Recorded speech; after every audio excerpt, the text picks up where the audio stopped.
All set, John.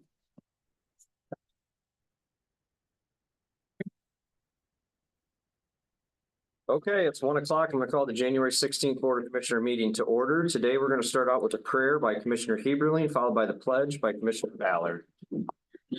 Heavenly Father, we thank you for the opportunity to come before our county as leaders. We pray, Lord, that as we go through our agenda today and make decisions, we pray that you would give us a guidance and give us direction to make the right calls in our local government. And we thank you for the freedom of our country that we can meet here. And we thank you for each person that is represented here today. We ask that you give them safety as they travel their separate ways later in the day. We ask this in your name. Amen. Amen. Allegiance to the flag of the United States of America and to the republic for which it stands, one nation, under God, indivisible, with liberty and justice for all.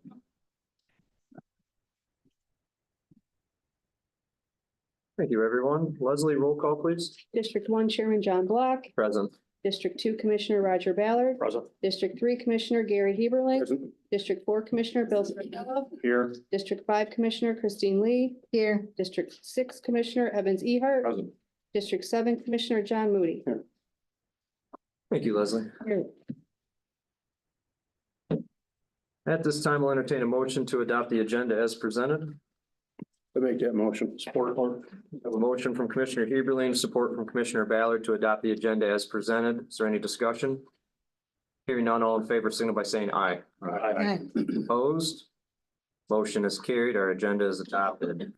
For our meeting minutes from our last meeting on January 2nd, there is one correction to a name.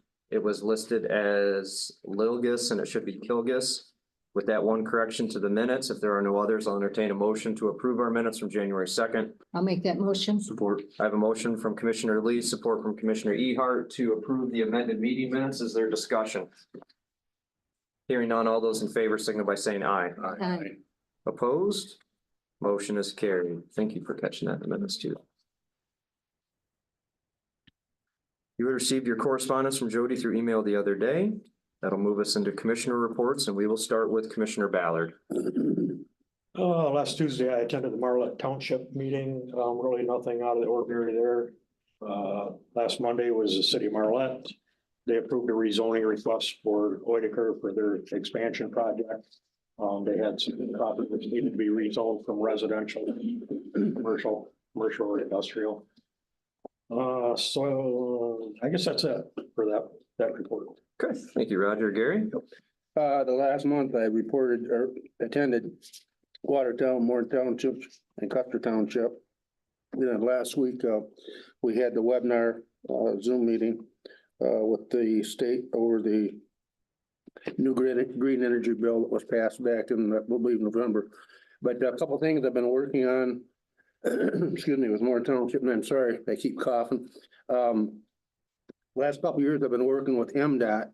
As you may or may not noticed, on M46 and 19, there's never been a blinker light or a big all-night light, and there's been a few accidents over the years. So I met with MDOT, and they said there wasn't enough accidents to take place to put a blinker light there. So over the past couple of months, they agreed to put a light up. I got with Mooretown officials, and they got a hold of BTE, and the light is going to go up there, and they're going to share that cost with Mooretown and Evergreen. So we will have a light up there soon. So hopefully that helps. Last night I attended Custer Township meeting, and the Deckerville Fire Department was there and gave their yearly report. Also brought up the cost for 2024, proposed costs for Custer Township. And they went on to tell that fire trucks have went up extremely high. And by 2030, if they purchase a new one, they're well over $1 million. So they're a small town and they're trying to survive, and they were just looking for help. Custer also talked about dust control for 2024. And I believe in March, they're going to be starting their new master plan. End of my report. Thank you, Gary. Bill?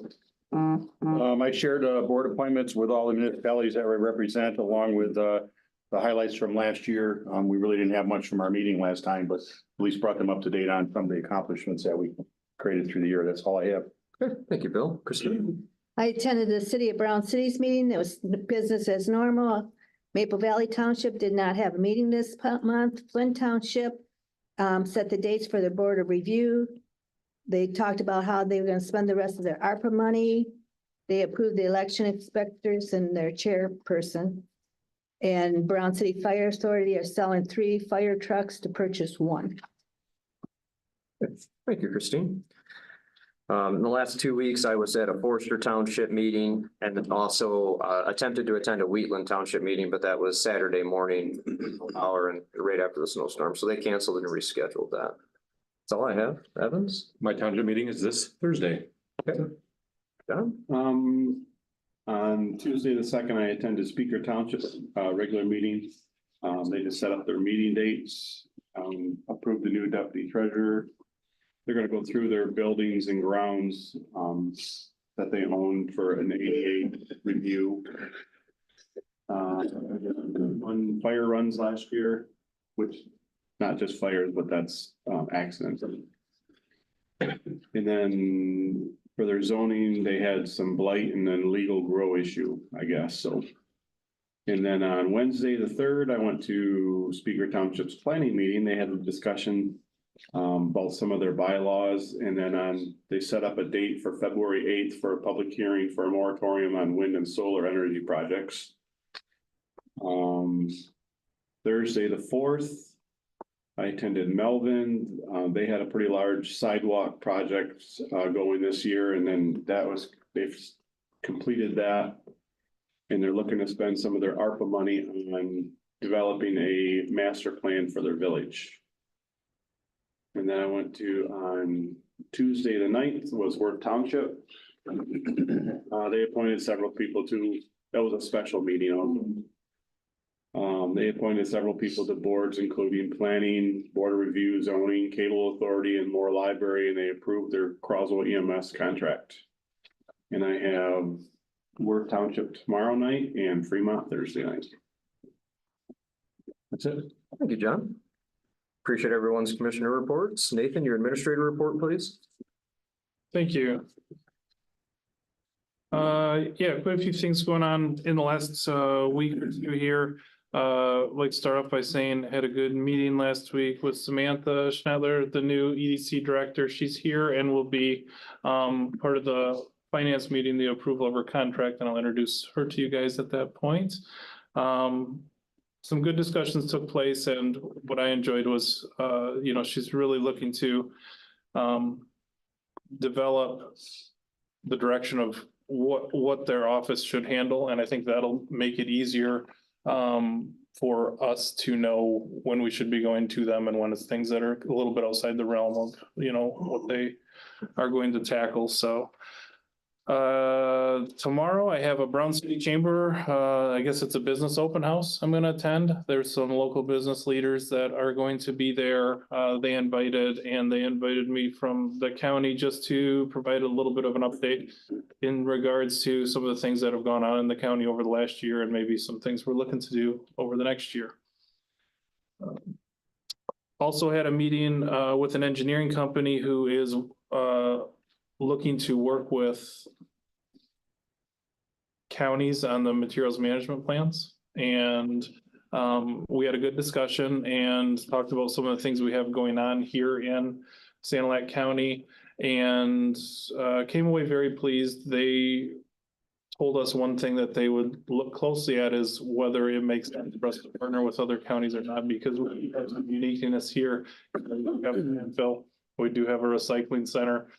We could be somewhat self-sustaining, and they said with that, there might be, it might behoove us to look at maybe just kind of moving forward with ourselves, or potentially how this could benefit the county by maybe if we do take in some other materials from other counties, but we have to be very wise as to the capacity that we can do that because of staffing and stuff. So that was a good discussion. The vacancy that we had in the Indigent Defense office has been filled or will be filled. We had acceptance of an offer Rob Highbauer, who's currently in our prosecutor's office, has accepted that role, and he will begin on February 12th. So we've got a little gap, but there's coverage taking place, and then he'll start February 12th. So that's a positive thing. We continue to work through the IRS regarding the ERTC dollars from COVID funding at the medical care facility. Had a meeting last week. The IRS felt at this point that those dollars shouldn't have been awarded to the medical care facility. With that being said, I've been in conversations with the medical care facility, and we're going to get a plan on moving forward, and I'll keep you guys updated to get consensus on that before we make any next moves. And lastly, we had Commissioner Block and myself had a pretty productive meeting. I guess when talking about the alternative energy topics, we have the MREC litigation that's been going on for years. We had a Zoom meeting with Minden, Delaware, and Marion Township, and really looking for ways we can resolve this litigation because it's just been going on for so long. And some of the other counties that are in that MREC group, specifically Tuscola and Gratiot, have discussed whether they can continue to be a part of this because their portion is settling, and that would potentially leave Sanilac with a little more liability for litigation fees moving forward. So we're looking to hopefully find a good solution on how we can settle this. So. And that's all I have. Any questions for Nathan? Nathan, thank you for your administrator's report. Yep. At this time, I'll entertain public comments pertaining to the agenda today. Are there any public comments pertaining to today's agenda? Seeing none, we'll move on. At this time, we're going to have interviews for our Save Partnership Millage Board. Is Dan Finn here? Dan, if you'd step up to the podium, tell us a little bit about yourself. Welcome. Thank you.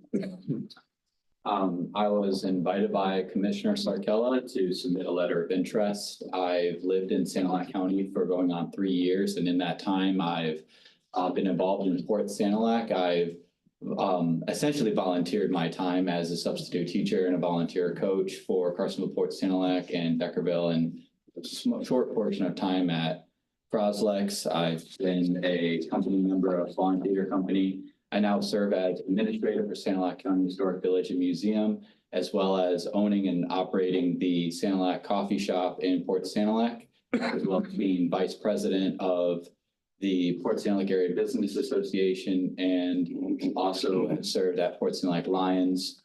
And not really sure. Oh, I also serve as planning commissioner for Sanilac Township. And I also served for about 1.5 years as Parks and Recreations coordinator for the Village Port Sanilac. So I've been very invested in 48469, the zip code, but I was invited by Commissioner Sarkella to submit a letter of interest to try to see how I can extend my purview in helping benefit the county. Very good. Any questions for Dan? Dan, we appreciate you being here today. Thank you. Thank you. As you can see, Dan is very busy. Man of Mary So Hat. the advantage of the Safe Partnership is they only meet quarterly. Mhm. That's why I opened that avenue up for him. Very good. Okay, that will conclude our interviews. So at this time, we are going to have an appointment for a partial 3-year term expiring December 31st, 2026. I have one applicant, Dan Finn. I'll entertain a motion to appoint Dan to that partial 3-year term. I'd like to make that motion. Support. I have a motion from Commissioner Sarkella, supported by Commissioner Ehart. Is there discussion? Hearing none, all those in favor signal by saying aye. Aye. Opposed? Motion carried. Dan, congratulations and thank you for your service. See no need for 14. We have no general resolution, so we will move directly into committee reports, and we will start with Commissioner Moody. I just have one. I had 911 this morning. Got some statistics for 2023. There was 37,033 calls for services. They had a total of 139,920 non-emergency calls. And they had a total of 12,327 911 calls last year. And that's it. Thank you, John. Evans? All my committees start after our meetings today and tomorrow next week. Okay. Gary mentioned the planning commission earlier. The planning commission is meeting tonight and today. We will also have our public hearing related to the master plan for the public to come give comment on that. So kind of a big day for that. Hopefully all goes well and then the master plan will be here for us to approve in completion, I would assume within the next month or two. So that's all I have for committee reports. Christine? Child Abuse Prevention Council, Baby Pantry will have evening hours the last Wednesday of the month. The next meeting will be held at the Baby Pantry at Maple Valley. I had a health board meeting this morning. They have their new website. It's up and running. They asked people to check it out. It's a live update document so that they can update it all the time, adding new stuff and whatever. And it'll be much faster and quicker changeover. Cold weather, watch out for hypothermia. There's a nationwide shortage of popular weight loss drug. It's the same one, diabetes, making that one skyrocket. And last but not least, when you're walking on ice and stuff, they recommend that you walk like a penguin in the snow to prevent yourself from falling. And that's it. Thank you, Christine. Bill? I don't have anything at this time. Good.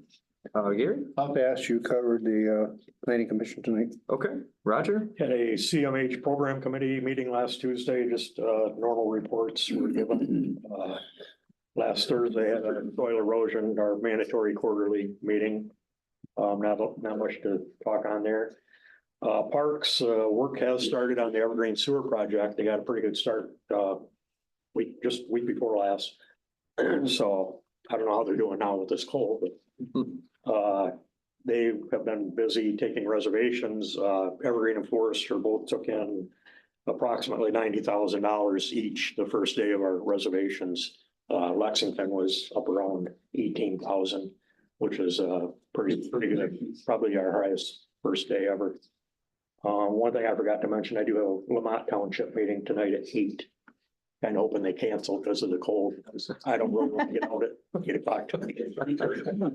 But that's all I got. Thank you, Roger. Before we move on from committee reports, there were multiple commissioners that were part of a renewable energy, this new legislation that came out last fall. There was multiple commissioners that were involved in MSU and U of M kind of banded together. They got some of the best and brightest minds they have to kind of discuss what does this law look like and how is it going to practically be applied. And I think it'd be important if we had a little discussion about that. So Gary, you were on that call, correct? I was on that call. I think you were on that call too, John. And Administrator Roski was on it as well.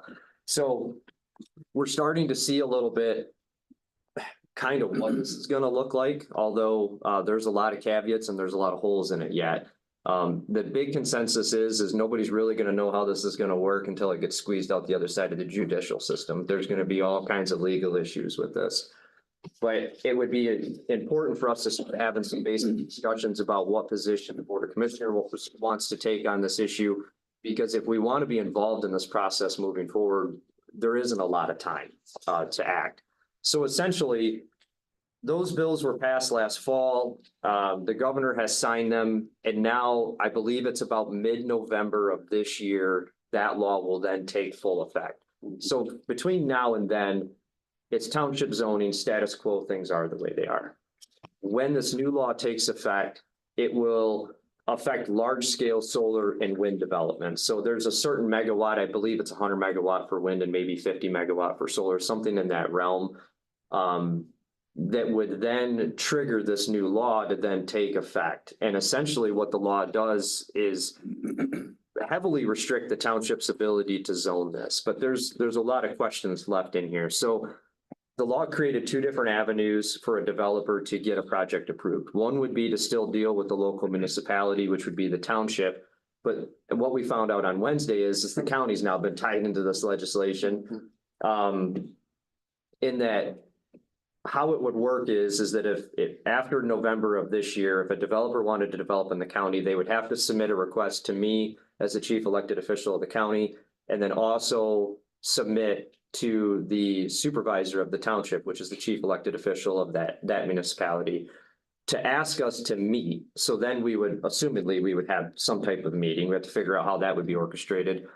And then it would boil down to whether the county and that local municipality had a compatible renewable energy ordinance. They kind of, they gave it an acronym, CREO, I guess, is what they came up with. But there's some issues with that. And the first one being is the county can't legally have a zoning ordinance related to wind and solar construction in the township. The Zoning Enabling Act precludes us from doing that. So there's a lot of questions in the air as to exactly how we're going to deal with that issue.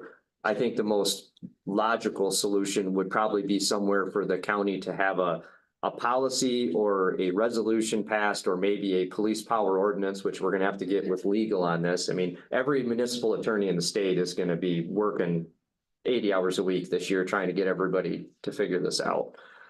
So if we had a compatible renewable energy ordinance and the township had a compatible renewable energy ordinance, then the developer would still deal directly with the locals, and the project would be developed in that fashion.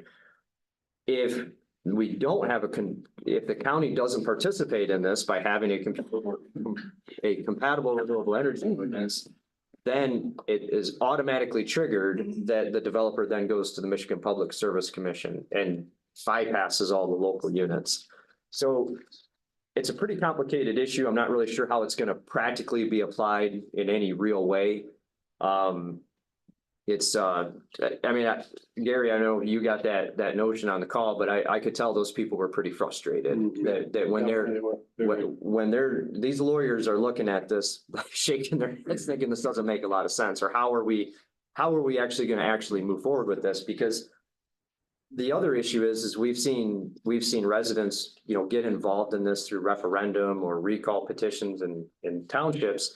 So if a township starts moving in a direction of creating a compatible renewable energy ordinance, they face the threat of, political issues at home over that. So I don't know exactly how this is all going to shake out, but the other reality is we got to kind of pick a direction and start moving that direction, because it takes time to develop ordinances. I mean, even to meet the requirements of the Planning and Enabling Act, you'd be talking months to develop something.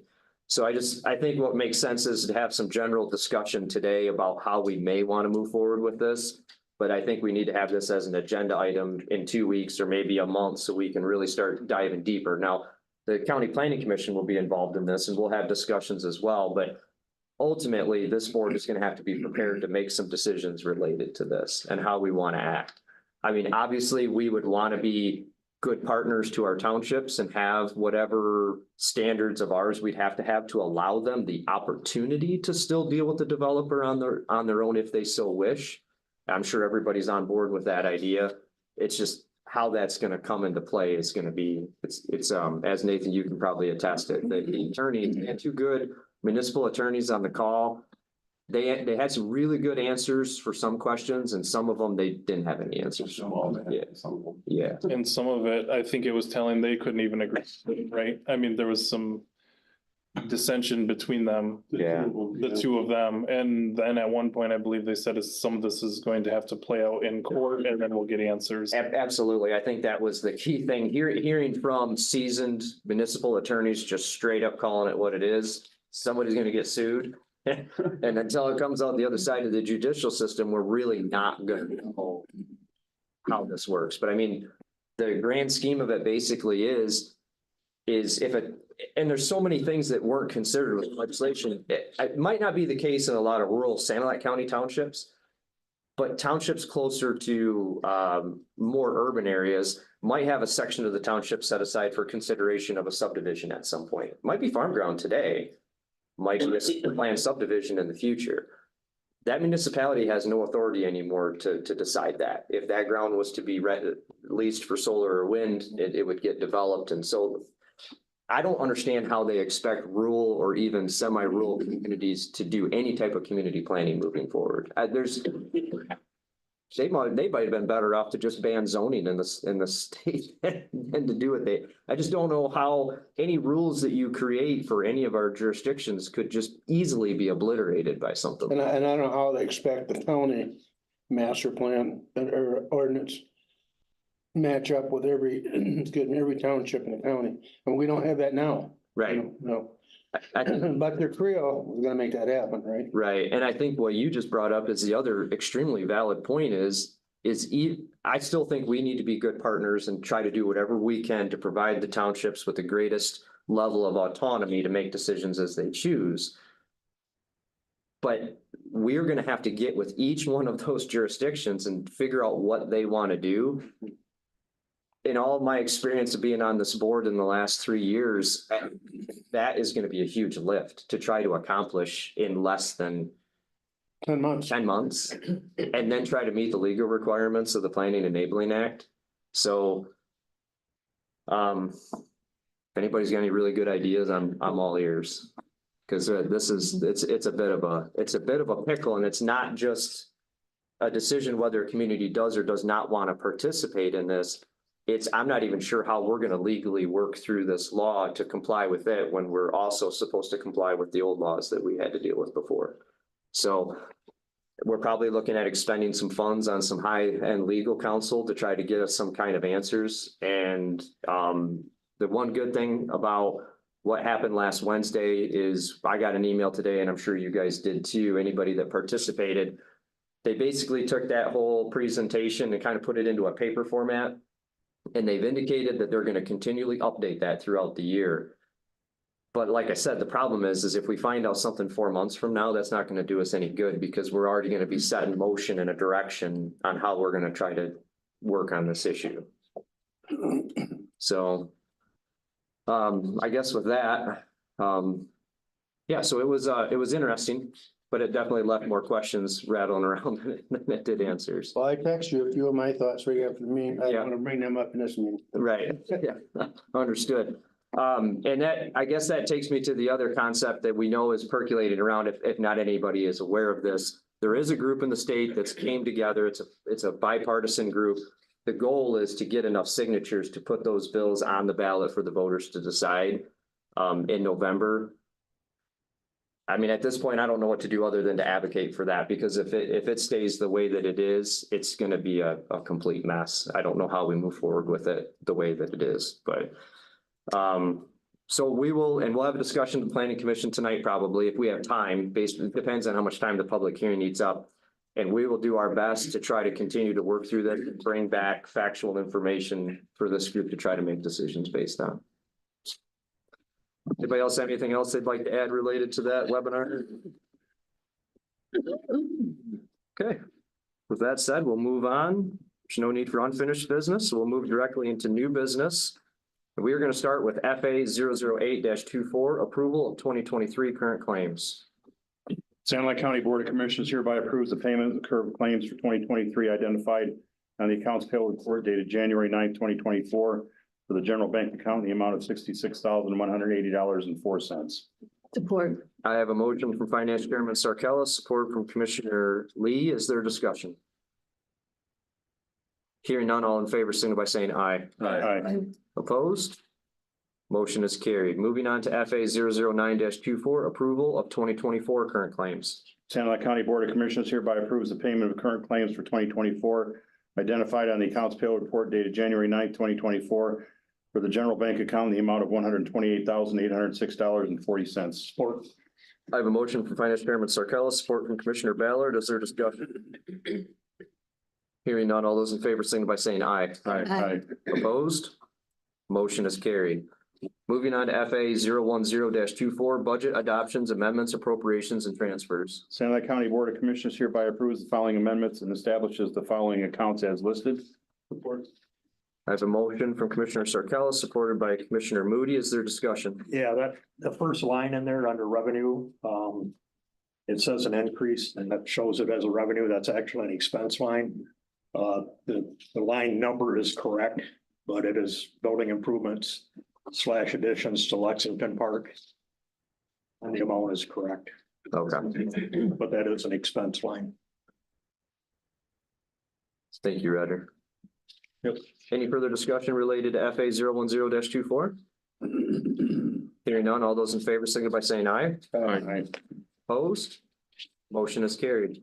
Moving on to FA 011-24, approval of additional general fund bank accounts checks charged to December 2023. Sanilac County Board of Commissioners hereby approves the payment of additional general fund bank account checks charged to December 23 as follows.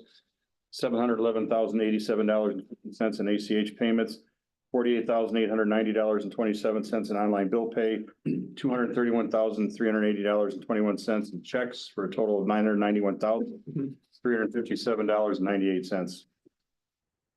I have a motion from Finance Chairman Sarcella. Is there support?